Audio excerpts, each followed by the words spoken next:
नमस्कार दोस्तों, स्वागत है आप सभी का आपके अपने YouTube channel all exam guide गुरु पर। दोस्तों, मैं अजीत पांडे आपके लिए पॉलिटी जीके का क्वेश्चन सेट पेपर लेकर आया हूं।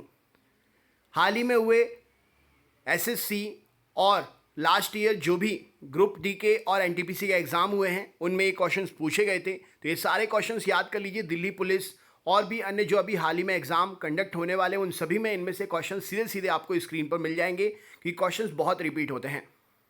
तो चलिए दोस्तों, 30 क्वेश्चंस का ये टेस्ट सेट पेपर सॉल्व करिए। हर क्वेश्चन का आंसर देने के लिए 5 सेकंड का समय मिलेगा। चेक करिए कि आपका स्कोर पॉलिटी में क्या होगा। एक चैंपियन की तरह वीडियो पूरा देखिएगा और चेक करिए क्या स्टेटस है आपका पॉलिटी जीके के अंदर। स्टार्ट करते हैं। सबसे पहला प्रश्न ये रहा स्क्रीन पर। बात करेंगे हम अंतर्राज्यीय परिषद की स्थापना किसके द्वारा की जा सकती है। इसका उत्तर क्या होगा बतलाइए।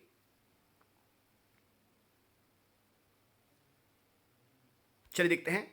तो अंतर्राज्यीय परिषद की स्थापना जो है राष्ट्रपति जी के द्वारा होती है। ऑप्शन नंबर बी यहां पर सही उत्तर हो जाएगा।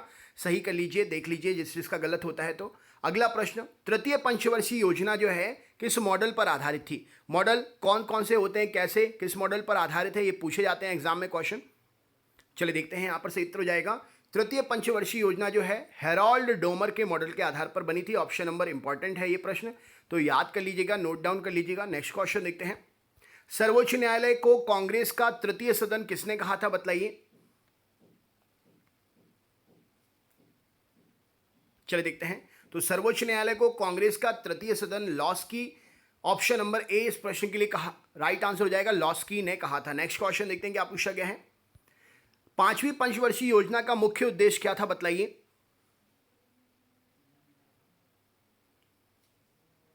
चलिए देखते हैं। तो पांचवी पंचवर्षीय योजना का मुख्य उद्देश्य गरीबी उन्मूलन के साथ साथ आत्मनिर्भरता प्रदान करना। ऑप्शन नंबर बी यहां पर सही उत्तर हो जाएगा। कुछ हद तक आज की डेट का जो संकल्प है सरकार का उस हद तक।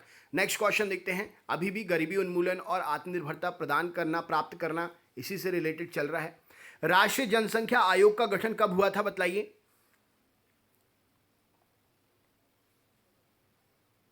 चलिए देखते हैं। तो राष्ट्रीय जनसंख्या आयोग का गठन 11 मई सन 2000 को हुआ था। इंपॉर्टेंट है, डेट से रिलेटेड क्वेश्चन एग्जाम में पूछे जाते हैं, याद कर लीजिएगा। नेक्स्ट क्वेश्चन देखते हैं। जन्म और मृत्यु का पंजीकरण करवाना कितने दिनों के अंदर जरूरी होता है। पंजीकरण आवश्यक है। चलिए देखते हैं। जन्म और मृत्यु का पंजीकरण कराना 21 दिन के अंदर आवश्यक है। राइट आंसर हो जाएगा option number B. Next question देखते हैं क्या पूछा गया है। ये रहा स्क्रीन पर। किस कानून के अंतर्गत उच्च न्यायालय की समस्त कार्यवाही अंग्रेजी भाषा में हुई। क्या उत्तर होगा। लास्ट ईयर हुए एग्जाम्स के नाम भी हैं जिस जिस एग्जाम में क्वेश्चंस पूछे गए हैं, तो इनको अच्छे से याद कर लीजिएगा। सीधे सीधे आपको आपके स्क्रीन पर, कंप्यूटर की स्क्रीन पर दिख जाएंगे एग्जाम वाले दिन। ऑप्शन नंबर बी यहां पर सही उत्तर हो जाएगा। भारत के संविधान के अनुच्छेद 348 के तहत उच्च न्यायालय की समस्त कार्यवाही अंग्रेजी भाषा में हुई। नेक्स्ट क्वेश्चन देखते हैं क्या पूछा गया है। भारत की पहली महिला मुख्य चुनाव आयुक्त कौन थी बतलाइए।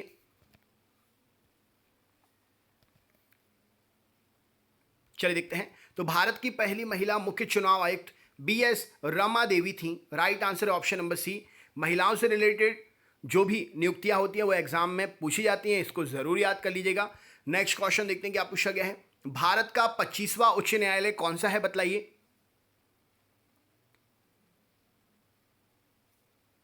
चलिए देखते हैं। तो अभी तक आपने याद करके रखा होगा भारत में 24 उच्च न्यायालय, लेकिन अब आपको अमरावती उच्च न्यायालय का भी याद करना पड़ेगा। भारत में 25वां उच्च न्यायालय अमरावती उच्च न्यायालय है। नेक्स्ट क्वेश्चन देखते हैं क्या पूछा गया है। लगातार कितने दिन तक अनुपस्थित रहने पर संसद की सदस्यता समाप्त हो जाती है। राइट आंसर क्या आपने सुना होगा, कई सांसद कई दिनों तक नहीं आते हैं, लेकिन निश्चित अवधि तक अगर नहीं आए तो उनकी सदस्यता समाप्त हो जाती है। अर्थात 60 दिन तक लगातार अगर आप अनुपस्थित रहे तो सदस्यता समाप्त हो जाती है। नेक्स्ट क्वेश्चन देखते हैं क्या पूछा गया है। प्रशासनिक सुधार आयोग के प्रथम अध्यक्ष कौन थे बतलाइए। चलिए देखते हैं। तो राइट आंसर हो जाएगा Morarji Desai. Very important question है। प्रथम, विश्व में प्रथम, भारत में प्रथम, किसी पर्टिकुलर संस्था में प्रथम, ये क्वेश्चन पूछा जाता है। इंपॉर्टेंट है, याद कर लीजिएगा, पूछा जा सकता है। नेक्स्ट प्रश्न देखते हैं क्या पूछा गया है। संघ सरकार से राज्यों को वित्तीय सहायता कौन प्रदान करने की सिफारिश करता है बतलाइए। चलिए देखते हैं। तो संघ सरकार से राज्यों को वित्तीय सहायता प्रदान करने के लिए नीति आयोग सिफारिश करता है कि हाँ किसको कितनी ज़रूरत है, कहाँ पर कितना लगाना है। नेक्स्ट क्वेश्चन देखते हैं क्या पूछा गया है। ये रहा स्क्रीन पर। अमेरिकी राष्ट्रपति की चुनाव प्रक्रिया में पहली प्राइमरी कहां पर होती है, बताइए। चलिए देखते हैं। तो अमेरिका में चुनाव होने वाले हैं, एग्जाम में पूछा जा सकता है।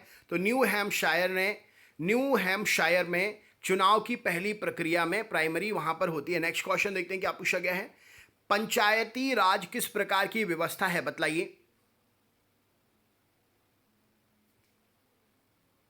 चलिए देखते हैं। तो राइट आंसर हो जाएगा ऑप्शन नंबर, स्थानीय स्तर पर स्वशासन की व्यवस्था है, लोकतांत्रिक विकेंद्रीकरण की व्यवस्था है, त्रिस्तरीय अच्छी शासन की व्यवस्था है। ये तीनों ही आंसर सही उत्तर हो जाएगा। नेक्स्ट क्वेश्चन देखते हैं क्या पूछा गया है।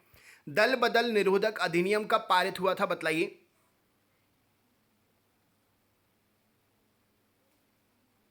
चलिए देखते हैं। तो दल बदल निरोधक अधिनियम जो है 30 मार्च 1985 में पारित हुआ था। ऑप्शन नंबर सी इस प्रश्न के लिए सही उत्तर हो जाएगा।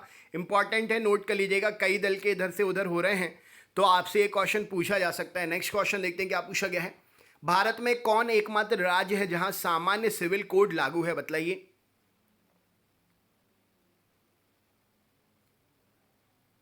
चलिए देखते हैं। तो राइट आंसर हो जाएगा गोवा एक ऐसा राज्य है एकमात्र जहां पर सामान्य सिविल कोड लागू है। इंपॉर्टेंट क्वेश्चन है, एकमात्र है तो जरूर पूछा जा सकता है, नोट कर लीजिएगा। लोक निधि का अभिभावक किसे कहते हैं, बतलाइए। चलिए देखते हैं। तो लोक निधि का अभिभावक नियंत्रक एवं महालेखा परीक्षक को कहते हैं। यहां पर निधि से मतलब क्या है, पैसा। नेक्स्ट क्वेश्चन देखते हैं क्या पूछा गया है। ये रहा स्क्रीन पर। 1946 में निर्मित सरकार में कार्यपालिका परिषद के उपसभापति कौन थे, बतलाइए। चलिए देखते हैं। तो मोस्ट इंपॉर्टेंट क्वेश्चन है, पहली सरकार में कार्यपालिका परिषद के सदस्य option number Jawaharlal Nehru. A option इस क्वेश्चन के लिए सही उत्तर हो जाएगा। कार्यपालिका परिषद के उपसभापति 1946 में निर्मित सरकार में थे। नेक्स्ट क्वेश्चन देखते हैं। राष्ट्रपति की अध्यादेश की शक्ति किससे प्रेरित है, बतलाइए।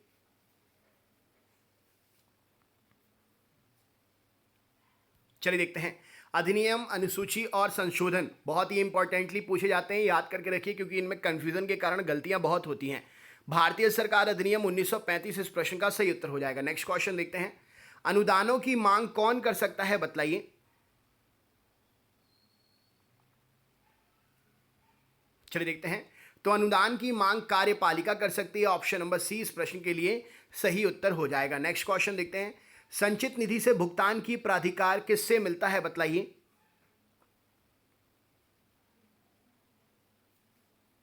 चलिए देखते हैं। तो संचित निधि से भुगतान की प्राधिकार जो है विनियोग अधिनियम से मिलता है। राइट आंसर हो जाएगा ऑप्शन नंबर बी, यहां पर सही उत्तर हो जाएगा। नेक्स्ट क्वेश्चन देखते हैं क्या पूछा गया है।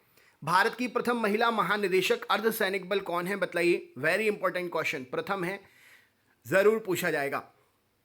तो यहां पर सही उत्तर क्या हो जाएगा, प्रथम महानिदेशक, वेरी इंपॉर्टेंट, अर्चना राम सुंदरम, माफ करिएगा, Archana Ram Sundaram. Option number D यहां पर सही उत्तर हो जाएगा। नेक्स्ट क्वेश्चन देखते हैं क्या पूछा गया है। भारत की राष्ट्रीय महिला आयोग की प्रथम अध्यक्ष कौन थी, वेरी इंपॉर्टेंट।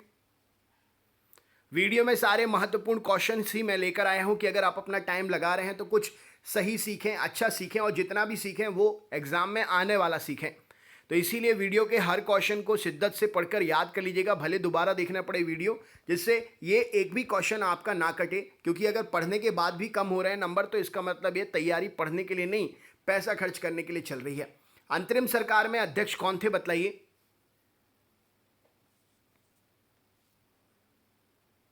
चलिए देखते हैं। तो अंतरिम सरकार में जो अध्यक्ष थे वो थे the viscount Wavell. Option number C इस प्रश्न के लिए सही उत्तर हो जाएगा। नेक्स्ट क्वेश्चन देखते हैं। भारत का प्रधानमंत्री किसके प्रति जवाबदेह होता है, बतलाइए।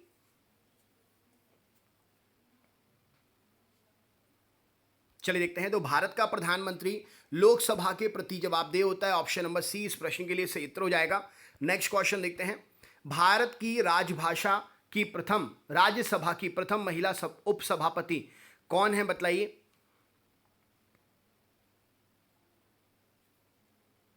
चलिए देखते हैं।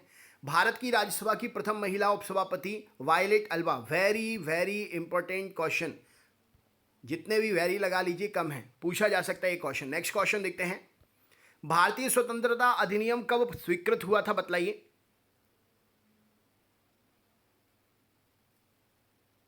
चलिए देखते हैं। तो भारतीय स्वतंत्रता अधिनियम 18 जुलाई 1947 को स्वीकृत हुआ था। ऑप्शन नंबर बी यहां पर सही उत्तर हो जाएगा। नेक्स्ट क्वेश्चन देखते हैं क्या पूछा गया है। भारत की प्रथम महिला राजदूत कौन है, बतलाइए। Very important question. चलिए देखते हैं। तो भारत की प्रथम महिला राजदूत विजय लक्ष्मी पंडित जी। ऑप्शन नंबर ए इस प्रश्न के लिए सही उत्तर हो जाएगा। वेरी इंपॉर्टेंट है, याद जरूर कर लीजिएगा। Next question. भारत में प्रथम नियमित दशकीय जनगणना कब से शुरू हुई। राइट आंसर क्या है। बहुत महत्वपूर्ण प्रश्न है इस वीडियो में, जिसने समझ लिए वाकई में समझ जाएगा। ऑप्शन नंबर 1881 राइट आंसर हो जाएगा। बी ऑप्शन सही उत्तर है। नेक्स्ट क्वेश्चन देखते हैं क्या पूछा गया है। ये रहा स्क्रीन पर। भारतीय संविधान की प्रकृति क्या है, बतलाइए।